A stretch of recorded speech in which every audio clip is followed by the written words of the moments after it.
Hey guys, it's Britt. Long time no see. So I think it's finally time that I put off making this video. My thoughts on Game of Thrones season 8. There were things I liked about it. There were things that I was not too happy with. Um, and for the most part, I'm going to try to be um, more objective in explaining my thoughts rather than uh, emotionally driven, because I feel like when you get emotional, all your rationale gets thrown out the window, which is why I put off making this video for so long, because I really wanted to sit and have a think about what my opinions about it really were, and look at it not just from a fan perspective, but as a writer's perspective. So, okay. The things that I um I've got a bit of sewing here, so if you see me looking down, that is why. Um First of all, for the most part, I really liked it.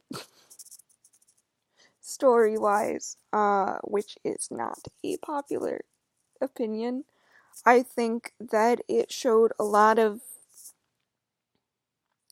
character development and character growth, and especially with Daenerys, which I know is going to get me a lot of hate.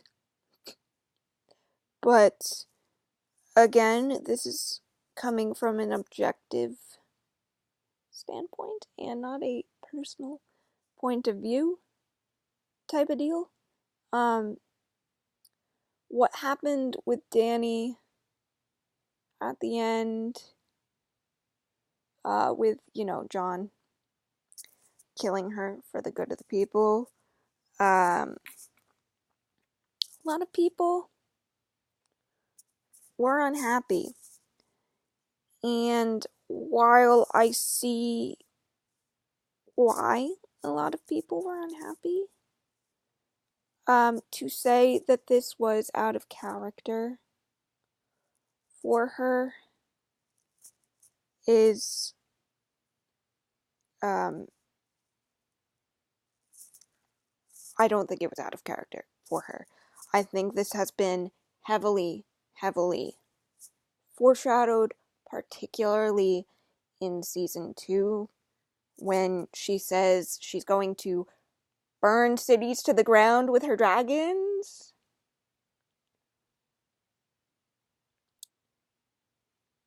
I'm not shocked, to say the least.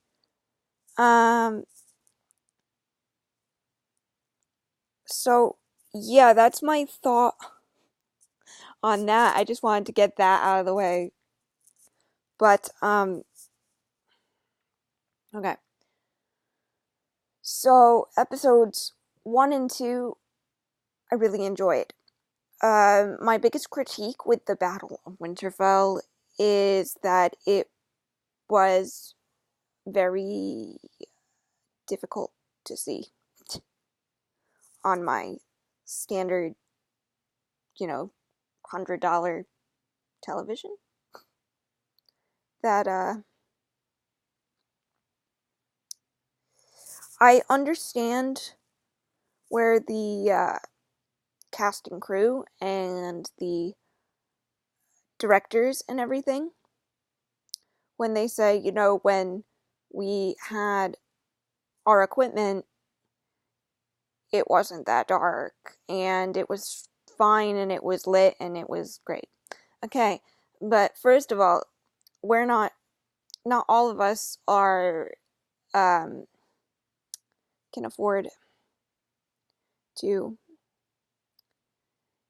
buy $1,000 TVs that are made to accommodate the equipment that they were shooting on. And when people say it was too dark, and I think a lot of the darkness was also added in post, which also didn't help it a lot. I think initially after episode 3, I was very not thrilled with the show because Theon, as you all know, was my absolute favorite. Adored him to pieces, but at least he got a good death. He knew the risks going in, and I think if Theon had to go, it was on his terms, and he died protecting the family that he loved, and felt, I don't think it's, I don't think he needed that for redemption. That's my personal view of thinking. But I think a lot of people would disagree with me on that. I thought, even though I hated it, and I hated that he died, and I cried for 2 weeks straight, I think he had a good send-off. But other than that, another criticism that I had for the overall runtime of the episodes is they were longer episodes, but with that being said, a lot of the walking segments took up a whole bunch of time, and if you took out all those character quiet walking segments, like for example, Tyrion walking up to Cersei in King's Landing when Missandei gets executed.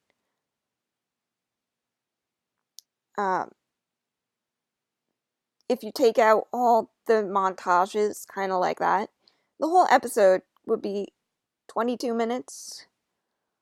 So I feel like, while I understand what they were going for, they could have cut a lot of that crap out and given people some things to do.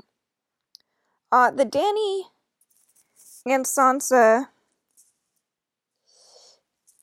enemies storyline that they kind of had going on wasn't great. But at the same time, that being said,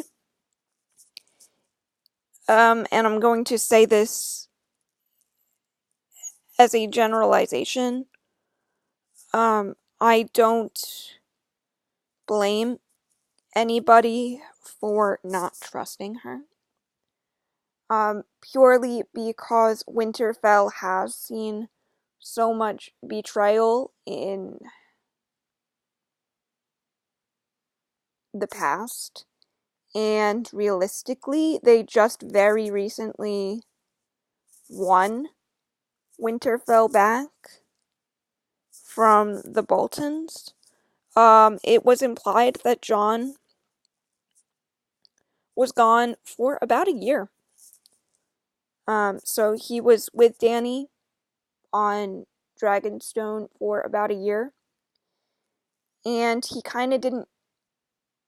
First of all, the people of Winterfell didn't even want him to go in the first place. So they're already pissed. And then Dany comes waltzing in. From their point of view, keep in mind, this is not my perspective. This is purely talking objectively from a character perspective.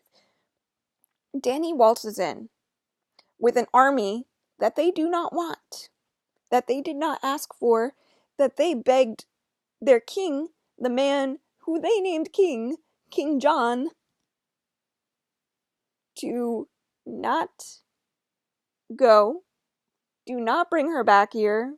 We don't want anything to do with her lizards or her army. We have tried that in the past, and it never worked out. We just got our home back. This is our home, and we plan to keep it that way, and she wants to take it away from us. Which turns out that they were not entirely incorrect. Now, how they handled it, the people of Winterfell could have been a little bit nicer. And Sansa could have been a little bit nicer, but again, Dany was equally standoffish towards Sansa. And in some senses, I do feel bad for Dany. She has been promised her whole life that Westeros is waiting for her return. And when she gets here to Westeros, that illusion is entirely shattered. Which does not make her feel too great. Understandably so. If I were in her position, I'm not sure that I would have had very similar reactions. But I feel like they tried to imply that that was going on with facial expressions and whatnot for the most part. And that's where I think it kind of went over people's heads and it kind of failed, because a lot of the times with TV, which is the problem with visual mediums like this in general, and just adaptations in general, is a lot of times with A Song of Ice and Fire, you have a direct viewpoint in their heads, and you don't get that with TV. And so you're relying on the actor or actress to say that. Heidi.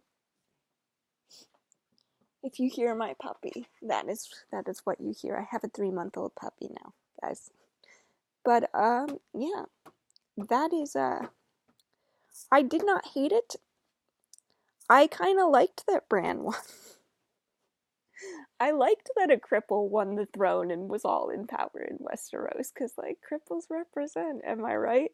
But yeah, sorry that's not the popular opinion, but, like, that's mine.